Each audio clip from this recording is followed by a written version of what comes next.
Let's get it going on the Lockdown Royals Padres podcast, your team every day. We're going to start a new month at the end of the week, and we're going to have a lot of fun for the time being right now. It's your teams every single day for Lockdown Royals and Padres. On tomorrow's Royals show, you're going to get, is this season an embarrassment to the fan base? So stay tuned for that hot take as well. Javi, what's coming up on tomorrow's show for the Padres? For tomorrow's show, I'm thinking of just dedicating it to Manny Machado and Juan Soto, who have famously been terrible. In fact, among qualified players, I think there's 30 who have a negative F4 right now. Manny Machado is one of them. I just saw that tweet while we were writing up this podcast. So don't quote me on that, just in case I misread, as I often do. But yeah, that's probably what you folks can expect. And if it doesn't go up tomorrow, then that'll be the next thing. And we got the Cubs as well, so that should be a lot of fun coming up. So the vibes are still good, Rylan, despite being 500. Despite all the nonsense, the vibes have been good. I feel a sense of just positivity. I feel a sense of security, content. That's what I've been feeling lately, especially after this weekend. Well, I'm glad that makes one of us. So, Javi, I gotta be honest with you, I have not felt great about baseball. Baseball is pain. Baseball is suffering for Kansas City, and that's why we've adopted the Padres as our team this year to follow here in Kansas City. As all eyes turn to the NFL draft in KC, we're still looking at baseball, and I want to ask you, Javi, what's it like to have Tatis back in the lineup? Oh man, it was majestic. It was majestic. The first night, I wrote about this over at Just Baseball. Everyone could check it out. It's funny that the literal first pitch that Tatis saw for the season is him aggressively fouling off a pitch and nearly jumping out of his shoes doing so. This man makes foul balls exciting, ladies and gentlemen. I'm not even kidding. Go ask any Padres fan. Go look up the footage on MLB Film Room. I was like, whoa, like one of those. And he has a bad first game. I ranted about how I thought the Yahoo Sports headline that said Tatis awful in return was just felt a little bit rude. But he doesn't do much in the first game. Then he hits a home run in the second. He makes it, he made a good defensive play. It's just having him back has inspired hope. And the Padres this weekend, previously, they scored like 1 or 2 runs in 4 or 5 games. One of them being against the Braves, and I think one of them being against, or the most of them being against the Brewers, who have a good pitching staff in fairness. So their offense was dead. And then one thing we talked about, and I've talked about with others, was this idea like, can he be this spark for the rest of the offense? It's so hard to make a correlation between players' impact on other players in baseball. You could do that with your Thunder, for example, and Mr. SGA. What does he do when he penetrates in the middle at the top of the key and finds Jalen Williams open for a 3 or whatever? Did I do okay there with my amateur? Good, very good. Did all right. Did okay? Okay, I'll take it. That it's hard to make that correlation in baseball, but aside from a Friday game in which they got the doors blown off their team 9-0, 7 runs, 5 runs, 7 runs in the 3 wins that they had. Really exciting stuff. And some of their bench players, or I should say just their lower in the lineup players, have stood out. So they're still 12-12. They have an off day. By the time people are listening to this, they'll be playing the Cubs tonight. So there's still time to get it going, but it's been a little bit back and forth, and it's nice to see, like, all right, with Musgrove back too, that's another thing. I forgot about that. With at least the pieces coming back, it's like, all right, now it feels like let's start judging the team a little bit more. So this is interesting. I think that both teams are in this spot where it's the same but different. The Royals have been terrible, flatly terrible, and we'll yes, they have. We'll talk about if this is an embarrassment or not, because I love whenever people go on Twitter and use the phrase embarrassment. Yeah. I think that we use it a little bit too liberal. Of like, when's it an embarrassing loss? And when's it just I used a it loss? too recently. Can't lie. Yeah, I can't lie. I did. Like, when does it cross the line of, oh, that was a bad loss too? That was embarrassing. That was embarrassing. Yeah. Okay, so we'll talk about that tomorrow. But for right now, I don't think that this is who the Royals are. Like, everything has sucked. Tommy John for Chris Bubich sucks. But the hitters have sucked. The offense has sucked. Everyone sucked. But I don't think that this is who this lineup is. And you saw a glimpse of that even in the loss to the Angels on Sunday, where Bobby Witt Jr. and Jim Melendez, Vinny Pasquantino, they all hit home runs. And like that was like, that's your core. Those are your guys. Like, I think that those guys are going to heat up, and it will look a bit better than striking out 14 times and getting swept 3 straight times and and just being an abysmal embarrassment to baseball. So I think that the Royals are going to turn it around too, but their version of turning it around is losing 95 games and having the scoreboard look more respectable, where the Padres version of turning it around is going from 500 to possibly winning the division. Is there a question there? I missed it. No, there's no question. I should not give any thoughts on on the Padres and the Royals directions. No. But Javi, Yeah. go ahead. Well, so now you want to interject. Go ahead. No, if you have a question, you can ask it. You can ask it. Look, man, I got a notification about something. That's all. I got a little bit distracted. It happens. Yeah. Put the phone away. Put the phone away. I'll do it right now. Look, phone right here. Boom, here it is. We're potting. It's over in the corner right there. What is your lock screen? A comic book cover. Okay. Look up Marauders number 12 if you're curious. No one was besides me. Javi, what do you think about these two teams? If anyone wants to talk comics, by the way, please DM me. I love talking about comic books, especially Marvel. So one thing I also just want to bring up really quickly is we talked about this before the call also, about Bobby Witt Jr. and how he's been pegged as this like superstar prospect for a while, and he just hasn't been that way. Look, man, not everyone can be Tatis. Not everybody can come into the league as the top prospect and immediately produce. You guys have MJ Melendez, Puerto Rican power. I'm always going to support him. World Baseball Classic legend. But yeah, I just think with these two teams, I kind of am with you on the Royals in the sense that I don't think they're this bad. I don't think they're Oakland. They have a minus 51 run differential right now. Oakland has minus 101, which is outstanding. By the way, should we do that now? Pour one out for the A's, should we? Yeah, RIP to the A's. RIP to the A's. Let me just pour one out. Just go over here, whatever. Just RIP to the A's. I do think that there's at least stuff on this team. I thought that they had stuff on the team before the season. Maybe I overestimated that. I thought that they would be better than a team like Detroit, who I am just haven't been convinced yet that any of their players are good. At least I feel like they have some guys on the Royals, but I don't know, man. I think that it's also, while we're both excited about our teams, it has been a little bit early to give like an overall thing. I know we crossed off the A's last week and you crossed off. Did you cross off the Royals? I forgot. I crossed off the Nationals. You crossed off the Nationals. That's right. Hey, CJ Abrams, former Padre, hit a home run last week. That was really cool. I don't know, man. I don't have any other kind of vibes, I guess, initially about this that I have to offer. Yeah, I think with the Royal stuff, look, if you listen to this podcast, you know that I'm typically a pessimist. Rightfully so, because the Royals only had 2 postseason appearances in my lifetime, and they've only played competitive baseball 4 times in my lifetime. So that's over 20 years of not playing good baseball. But even I refuse to believe that it's this bad. Even I refuse to believe that this lineup is this bad because I didn't think that a month ago. Yeah. And I put it to you like this: if these Royals hitters had this stretch in mid-June and they played to expectation in April and May, we wouldn't really be freaking out. We wouldn't really be going crazy because it wouldn't be as apparent that they're being this bad. And first impressions matter, man. Exactly. First impressions matter. Now there are performances that are inexcusable. Getting 1 hit, 2 hit, getting to the point where you're striking out 14 times, that's inexcusable no matter what. No matter at any point in the season, no matter who's on your team. But in general, taking the good with the bad and kind of throwing out the outliers.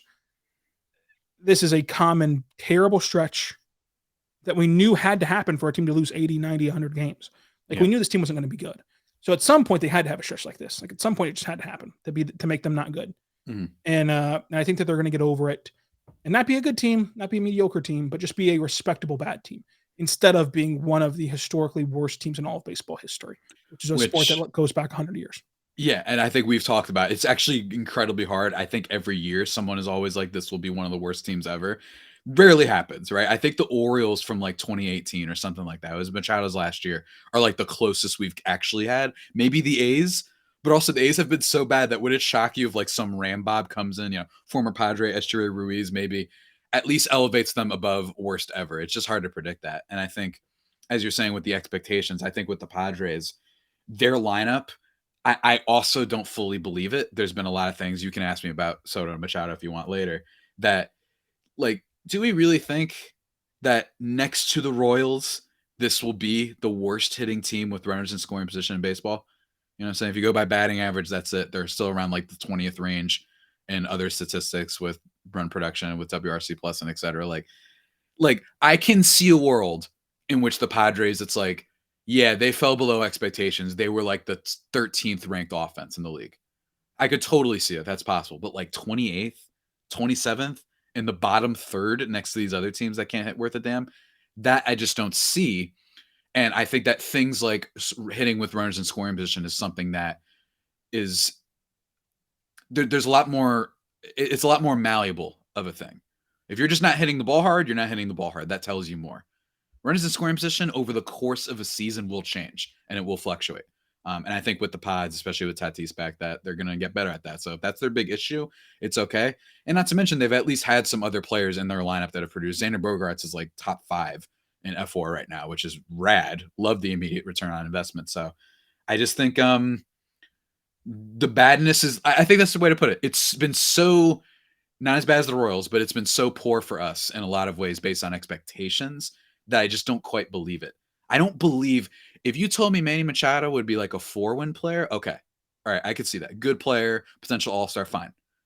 But you're telling me he's going to be like worse than Dave Fletcher? No offense, that was mean. Or like, you know, some Nick Maton over in Detroit. That's just, it's too much of a decline for me to believe. What's great is that we are going to believe that Ultimate Baseball GM is the best game that you can go out there and purchase and get on the market because it's awesome. And it's great, and you're going to want it right now because the Ultimate Baseball GM is awesome. Go to probaseballgm.com and you can get 100% free boost. Hey, Rylan, that doesn't look like baseball down there, does it? Oh, You have sorry, the baseball one? Used the wrong graphic there, but sorry. Javi, thank you for doing that in front of everybody, in front of God and everybody. You can go to Pro Baseball GM and you can find the coolest game that I've played in a long time. I've always wanted to be a Major League Baseball GM. As it turns out, it's not all that easy because guess what, folks? We're having an internal competition. All of our hosts are playing this game. It's an awesome game. I am getting dominated in this game. Like I'm getting embarrassed in this game. I've heard the rumors. You've been slandered a little bit. I have not won a single World Series. I've only won one trash. I've only won one pennant. And I've only made the playoffs 6 of my 8 seasons. So I'm not doing great. But other hosts are doing great. Javi, how are you doing? I have not been fired yet. I'll leave it at that. Look, all I know is we've got people on the network worse than you. Bryce you have been slandered. Bryce Paddock, a great example, says that, oh, I've been fired like 3 times. And my thing is, look, I know Rylan struggled, but kind of an unfair amount of blame sent your way. But that's what happens in sports, does it not? We love throwing it at people. Who's the more popular one to make fun of? Let's say in basketball terms for you. Everyone likes roasting the Lakers GM, but has he been as bad as, say, Dallas Mavericks? I don't know, man. You know, everyone likes jumping on what's a bad GM in baseball right now? The Rockies. And you know who's been worse? No, actually, no. That's a bad example. The Rockies have been kind of the worst. But you catch my drift, Rylan. Yeah, Javi, that was great. Go to Ultimate Baseball GM, and you can get the game.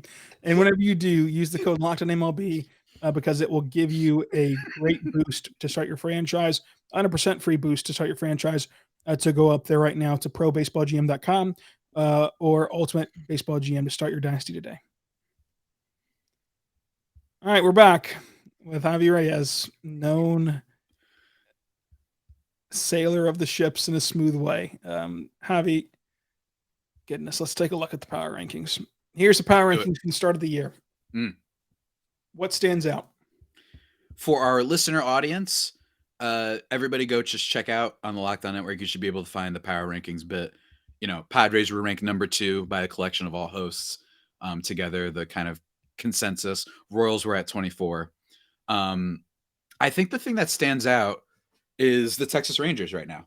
Unlike you, the fool, I did not fully buy in. Wasn't against the White Sox after week 1.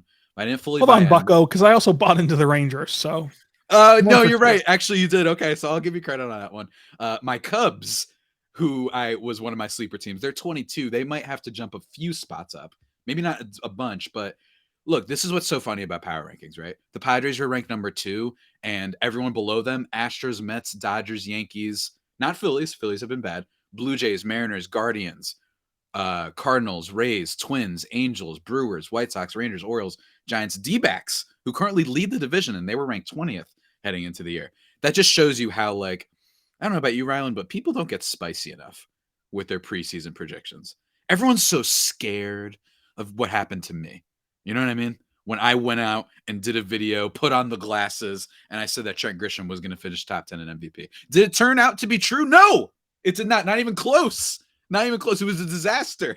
He was like the word as bad as Cody Bellinger at the plate, who also, by the way, has been doing a lot better lately. Part of the reason of the Cubs' success. But, you know, it just goes to show you. I wish people would be more bold, because if you are more bold, you can claim things like how Rylan just did, and I'm about to, about the Rangers, who have been awesome so far. Their run differential is excellent. Yes, Jacob deGrom looks like he's been hurt, but plus 60 run differential is actually the second best in the American League right now. And it's better than basically every team in the National League. So shouts to the Rangers. They haven't just been good against their division and have a winning record. They've been just good. And I like that, because I couldn't stand how much people were assuming, you know, oh, you're spending all that money just to finish in third place. Who knows? Sometimes if you try, you get rewarded. And I think that's what happened with the Rangers so far. Look, I'm sorry, Ethan Smith. I know that you put in the group chat today how you were sad that the Pirates didn't get any respect. Javi, the Pirates came into the season in our power rankings ranked 25th, below the Royals. They've obviously cleared the Royals. That's obvious. Do you believe in the Padres?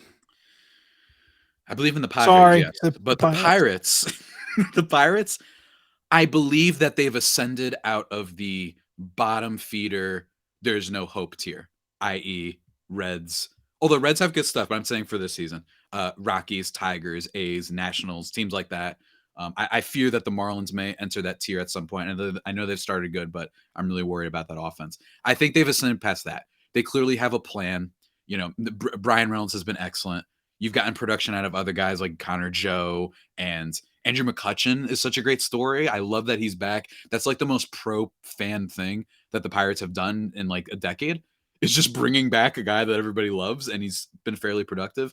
And also, they've done all this without O'Neal Cruz, who got hurt famously, and unfortunately, because he's super, super exciting for Padres fans that aren't aware, kind of like the Tatis of that team in a lot of way. I mean, just go look up his throws from third to first, or from short to first, I mean. Just bullet arm stuff. I think he broke the StatCast rankings on a couple things last year with his arm strength. But yeah, I'm buying them to an extent. I think that they can be better than other teams above them, like the Red Sox, like the Marlins, like the Royals, like the Giants, who we ranked 19th, and they've been pretty bad lately. So, but aside from that, I want to see a little bit more, because it has been a while since this team has been good, and I still have questions about their pitching. Great synopsis there. I don't buy into them pretty much at all. I think that they're gonna. I think it's just like the Royals. Like the Royals. Here's the thing. Mm-hmm. A couple years ago, the Royals were the best April in baseball. They lost 100 games. I remember that. Yeah. They still lost 100 games. They were still terrible. Every bad team is going to play good baseball at some point. The season is too long not to. Every bad team will go 3 games, 4 games above 500. Every single one of them will during some isolated stretch of a season. So I think it's just way immature to say that they deserve respect and they deserve, attention, and they deserve to be in the conversation. They don't. I mean, they don't. Sorry, Ethan Smith, and Locked On Pirates is great, and I'm happy because if we were in their shoes as Royals fans, we'd be celebrating too. But just as a general baseball principle, I don't buy into it yet. Is that fair? Totally fair. They've been atrocious for the past few years. Sure, there's been a plan, unlike the teams I mentioned before that are below them, but they have been really bad. So it's totally fair. And I think that, judging off of just in fairness, a great week. And I think that what helps them a little bit is also that their division is kind of weak. That they can, beat up on the Reds. They can beat up on who else is in that damn team, that damn division? What is it? Reds? Who's the other bad Reds, team? Cardinals. Cardinals. Brewers. The Cardinals have been really poor so far at 9-13. I Cardinals, forgot about that. Brewers, So Cubs. it's totally possible that their division just isn't full of all that many great teams, and you can hopefully, get some wins out of it. This isn't the AL East or the AL West or something like that, right? So I think that to an extent, I really think it's just as simple as Pirates fans, you can be happy that there's at least something.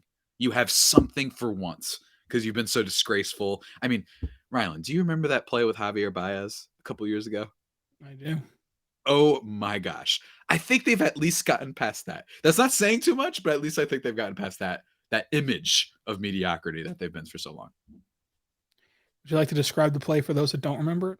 For those Whenever he that was don't running down to remember, first and then juked him out. And if you look at Javier Baez, if you look it up on YouTube, it'll be one of the first things. So feel free to look along as you listen to this. He runs to first base on I think it was a bunt. It was a ground ball or it was a bunt.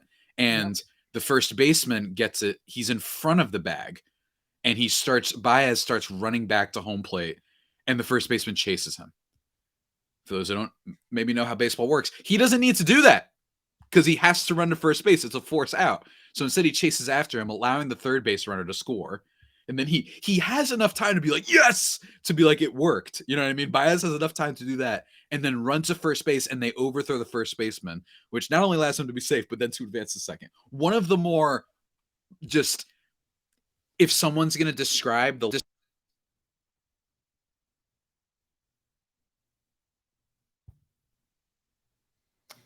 Javi? Yeah. Okay, you're back. You kind of went robot for us for a second. Okay, yeah. I just saw a thing that my microphone disconnected. What was the last thing I said? You described the play very thoroughly, very well. But right now, you need to describe how great BetterHelp is because BetterHelp is awesome. BetterHelp is where you want to be at, folks, because it's great. And it's online therapy that is awesome for you to use. You can go to betterhelp.com/lockedonmlb today to get 10% off your first month. That's BetterHelp, HELP.com/lockedonmlb. Javi, tell us about BetterHelp. BetterHelp's great. And I have no jokes, unlike the Ultimate Baseball GM ad read that I'm sure will get us both fired by the time this episode launches. No jokes about this. I've gone through some stuff. I talked about it a little bit publicly, but I've had some issues, and I think that there's nothing wrong with that. And BetterHelp has some really cool deals and a lot of cool stuff that you can do online. So it's a lot. I just think it's an easier way to start. You know what I mean? Start your journey, start on the road to recovery for whatever you're going through. I definitely would recommend it. It's been very helpful and at least a piece. I'm not saying it'll cure everything forever. Nothing ever cures anything forever, but it's really cool to have just an outlet, a place to go to with really trained and smart, brilliant people who know how to deal with certain things.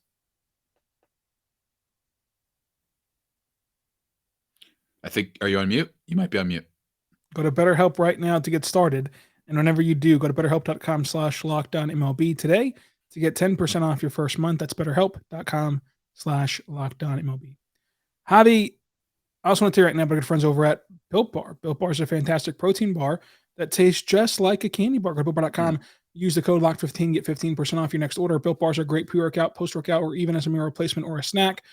Built Bars have 100% chocolate on the outside. They're high in protein, low in calorie. They're great. What is your favorite flavor of Built Bar? Because they have so many. They have cherry barcia. They have cookies and cream. They have incredible options like peanut butter, like snickerdoodle. They have everything you can ever want for mint brownie chunk. What is your favorite flavor, Javi? Look, I will say, I'm a fan of snickerdoodle. I'm a fan. I'm a fan of that in general. I think it's actually slightly underrated as a cookie. Now, I've been roasted many times for my taste in cookies. My favorite is oatmeal raisin. Sorry that I'm not like the basic punks that swear by chocolate chip. Congratulations on saying that, The Dark Knight is your favorite movie. Congrats. I hope you feel good about that. But I'm not the biggest chocolate chip guy. But I will say, aside from Snickerdoodle, it's always been Cherry Barcia. That's always been my jam. It just gets the job done. Really, the perfect right tinge of dark chocolate and a little bit of the berry. You know what I mean? The cherry. You know what I mean? You know what I mean? Rylan knows what I'm talking about. Everybody loves the cherry. That was a weird thing to say. But yeah, I'd recommend Cherry Barcia to everybody. It's really great. Well, pop open a box of Built Bars today and get started. My personal favorite is Snickerdoodles, and since you stole that, I'll also say my second favorite, which is cookies and cream, which for a long time, cookies and cream was my favorite, but the snickerdoodle flavor, the new one, is so immaculate. It's moved up the ladder. Try it for yourself. Built.com, promo code LOCK15, 15% off your next order, including at Sam's Clubs and Walmarts. So make sure that you go there because I'm a member of a club ran by Sam, and he lets me in and gets the Built Bars. So go check it out today at Sam's Club and Walmart, BuiltBar.com, promo code LOCK15 as well. Javi, we're back. Oh, we're rocking and rolling. Rocking and rolling. I want to end today's show talking about gambling. Some news in the NFL that players once again have been suspended for gambling. Now, here's the thing: they're allowed to gamble on non-NFL activities. They're just not allowed to do it on league property, which is where they were doing it. It was on league property. Is this something that baseball should be aware of as you start to get involved with betting sponsors at a league level? You know, it's one thing for, you know, at a media level to do it, but at a league level to do it. What's the harm in this? And do you care? Like let's start there. Do you care if a player is gambling on any sport? What's the variation of caring? When do you start caring? When do you not care? Because I got to be honest with you. I don't care if Zach Greinke put $15 on Chiefs minus 3.5 on, you know, against the Chargers. I don't care. You know, what is that line for you? I think that the sports world in general had an issue with just the idea of authenticity last week. That comes in the form of gambling, that comes in the form of cheating or whatever with Max Scherzer, which we can maybe touch on a little bit later. But for me, no, I don't care if Zach Greinke, or I don't care if Joe Musgrove, in Padres case, places a bet on San Diego State. I understand the fear of it. You can't bet on baseball. Pete Rose knows that best, right? Obviously, you can't bet on your own league. And the NFL guys, that feels like a really big technicality. You know what I mean? There's a lot of weird, arbitrary stuff in our justice system and laws and whatnot every now and then that kind of pops up to the surface. And it's unfortunate, but it is a perfectly fine thing to be really worried about authenticity, especially with baseball, which is the sport known for all sorts of like chicanery, whether it be the Black Sox scandal, right, from back in the, you know, the Tungsten Arm O'Doyle days, right, like back in the day, and then you have the steroid era, you have the rosin/spider tack. They still call him Spider Cole, Garrett Cole of the Yankees. Like, this is the one sport that like has that the biggest. So I would actually think that they'd be the one to be like, we don't care if you bet on something else. We've just had so many bad experiences with people questioning the legitimacy, the authenticity, the realness of our sport, that I would understand if the MLB had some problems with that. But I also, in general, don't particularly care too much, because it can also be seen as incredibly hypocritical for you to be, as you mentioned, be in bed, have all these partnerships with all these betting companies, and go out there and be like, but the players can't do it because it's now a crime or whatever you have it, right? So there's a line that must be towed, that must be walked, the catwalked over, that you have to be careful about when it comes to these things. Especially in the case of baseball. You muted again. Perfectly said. I think that you have to walk the line at some point. I understand that the sky is falling routine of like, well, what if he bets on the 7th game of the World Series, purposely makes an error, ruins his life, but gains a lot of money? I think that we're past that point. I think that, I mean, maybe we're not, but I think that these guys are going to, the guys at that level that play at the World Series, you know, and then our superstars, they get paid billions of dollars to play baseball. They're just going to play baseball and let it happen. Now, there are some guys who aren't paid at billions of dollars. I understand that. And maybe they would throw a game for the betterment of whatever it takes to bet on your sport or whatever. And betting, you know, whatever. But I just don't think it really matters yet. And that's the thing with this whole issue. It won't matter until it matters. Like, we're just going to play the results on this very much. Like, as of now, it hasn't hurt anything. Like, the bets have been on other sports. In Calvin Ridley's case, I think that he bet on his own team to win a game. And so as a game he wasn't playing in, but he still bet on his team to win.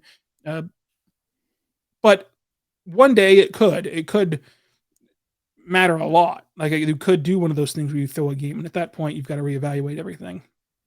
But as of right now, it's hypocritical also because these guys are human. Like, whenever you get home from work, you might want to throw a few shekels down on you know, Bucks -8 on the road in Miami. So will these guys. Like, they want to do that too. And the problem is, lastly, I think that this is about, are you smart? Flatly, are you smart? If a guy really wants to bet on sports, especially as sports betting becomes so legalized now in all these states and you can just do it on your phone, hey, have his best friend bet on the game for him using his best friend's account. How would you ever know? Because the way they're getting found out right now is that they're using their own names and their own accounts, and their names are being flagged in the processing system of whatever place they choose to do these bets at. Okay, the workaround with that is pretty simple. Hey, Jack, can I use your account and bet on this game real quick? We'll split the money. Okay, sure. Let's do it. And there it is. Like, it's over. It's just like drug tests. Like if you tell a player you're going to be drug tested in 3 months on this day, guess who's not going to fail a drug test? People who are smart enough to work the system. So like I don't know. I'd be interested to hear from like an actual like employed league office official. Even if you wanted to contain it, how would you do it? Because there's so many workarounds to it. Yeah. So then at that point, there's no point of getting worked up about it because there's so many workarounds to it. Yeah. Just make sure you're not doing anything crazy with your own team. Right. You know, look, I get it. I know a lot of people will be like talking about owners and whatnot, and I am always in support, especially after this last week with the A's, in support of lambasting and ranting about owners. But there's just a lot of layers to this. But I think that the NFL story really broke out because the idea that they just did it on team facility, it's like really like a whole year for that. Like that's seems steep. You know what I mean? And I am the type, as many of my listeners might bring up some other suspensions from the NFL that were not a year that involved something that, dare I say, might have been a little bit worse. Not that gambling on your own sport isn't, in the case of, say, Calvin Ridley, that is an issue, but just makes you think. You guys came really hard down on this thing. Maybe that says something about the world we live in. But I don't know, man. I think that just in general, that's kind of my vibes about it. But I do enjoy that you brought an NFL story that did make sense to translate into the baseball world. And I'm wondering now, I'm gonna take over. I'm the captain now. What was your reaction to the Max Scherzer thing? Speaking of cheating, what was your reaction to that? I'm so over this sticky stuff, dude. Like it doesn't make sense. Mm. They're using rosin and water. And there's a great breakdown on John Boy, and there was also a breakdown on MLB Baseball Tonight yesterday. Yeah, David Cohn. Mm-hmm. Yeah, of you forced him to use alcohol. That was what made it sticky. Mm. End of story. End of discussion. Mm. Mm. So at this point, let's just ban everything. Mm. Mm. You get the sweat on your body, and that's it. There's no rosin bag anywhere in the facility, and you just go. Mm. Or let's just stop checking in games unless there's just some absolute ridiculous mockery of a system, which is what we got to at the end of the sticky stuff era. Yeah. And in fairness, the sticky stuff era kind of forced their hand, right? You Yeah. had major They were leaguers daring you to do something about it. Yeah, you had major leaguers that were telling us like they would have to actually pull the ball off the grass a little bit when that would happen. Yeah. So it did get out of control and whatnot. But I also think that Max had a little bit too much freak out. I enjoyed the hell out of it. I always enjoy Max freak I out. would say that about any other player though, except for him. He is legitimately a crazy human. Yes, he goes off. He has his moments. Like if a mild mannered pitcher did that, then yeah, I'd be like, dude, calm down. But like, I saw people saying like, oh, because he was swearing on his life, like he's clearly guilty. He's just trying to, look innocent. I think maybe I'm buying into the bit too much, but I think that that's legitimately who he is. Like that's how he reacts to stuff. Yeah, especially in the environment of competition. This is how he is. He doesn't like it when anyone makes contact with him when he's in the middle of a start. Yeah, like he just sits. It's like I think I call it anger-tating or meditating instead of meditating. That's his version of it. He's just like focused and works for him, and he's totally normal when he's not starting. By the way, he's just on the bench, like having a good time. You could see him in the dugout, whatnot. I think someone made a point. I forgot. I think it was on Around the Horn, being like, "Hey, you could have just gone in and just taken it off like they asked you. You know what I mean? Like you could have just done that." But I just think that. And then, yeah, exactly. So it was just a really weird story, but I'm also with you on the over the sticky stuff thing. I'm over cheating in general, and what I mean by that is the kind of virtuous idea that fans like to just throw at every other team. Yeah. It's happening now with Tatis. I understand if players are annoyed more than they're right, they're being affected by it. But every now and then it's like, wow, you really like the Padres? Well, your best player is a cheater. It's like, okay, Giants fan, go Google Logan Webb, PEDs. You know what I'm saying? Yeah. Go Google any of the other things that the Dodgers have done. A certain player who's now playing for Japan. Don't get into that when it comes to casting dispersions about fan bases. That would be my one recommendation for people. I'm not saying I'm not defending Tatis, but I just think that there's, and with the sticky stuff thing, my lord. Although I will say the Garrett Cole one still makes me laugh. I'm sorry. Because of the way he responded to the question, as if no one prepped him for it. Because he was someone that was using Spider Tack, which granted a lot of pitchers were. And you look at his spin rates, they were through the roof. And they asked him the question about it after substance stuff came up and the ban. And yet I was like, how did you not know they were going to ask you that? And as a result, he's kind of become the face of this. Maybe Max Scherzer will swipe that away from him and become the face of this. But him, I think, is the exception because it's just so funny reading replies if he has a bad start and people just call him Spider Cole. It kills me every time. He's still one of the best pitchers in baseball, but oh man, I'm sorry. And maybe that makes me a bad journalist or whatever the heck I am, but I don't care. It's really funny with Garrett Cole. It gets me every time. Javi, thank you for joining us. Any parting words? My parting words are, everybody, stay calm and stay faithful. Padres are going to right the ship hopefully soon.